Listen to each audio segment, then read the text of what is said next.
First మనం చూసాం, లోక సువార్త 2వ అధ్యాయంలో చూసాం, ప్రభువుని చూడకముందు, చేరకముందు, కలుసుకోకముందు నేను మరణించును. ఈరోజు మన నిశ్చయత ఏంటి తెలిసింది? ప్రభువును మనం కలుసుకోవాలి, ప్రభువును మనం చూడాలి. అంటే ఏంటి? రక్షణను మనం పొందాలి. రెండోది, రక్షణ పొందిన తర్వాత ఏం చేయాలి? ప్రభువు కొరకు బ్రతకాలి. రక్షణ పొందిన తర్వాత అయిపోయింది అనుకోవద్దు. అంటే కొంతమంది ఫీలింగ్ ఎలా ఉంటుంది అంటే, బాప్తిసం పొందామంటే పరలోకానికి చెప్పండి గ్యారంటీ బాప్తిసంలో లేదు, మన బ్రతుకులో ఉంది. అంటే బాప్తిసం పొందిన తర్వాత నీ జీవిత విధానం శైలి ఉందే, దాన్ని బట్టి పరలోకం ఇస్తాడు.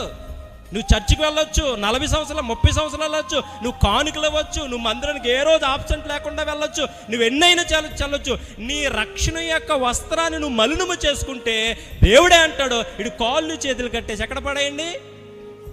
నేనన్నా నా మాట ఎవరన్నారు? మత్తయి సువార్తలో అంటాడు ప్రభు, వెలుపటి చీకట్లో. అంటే నీ రక్షణ వస్త్రం ఏది?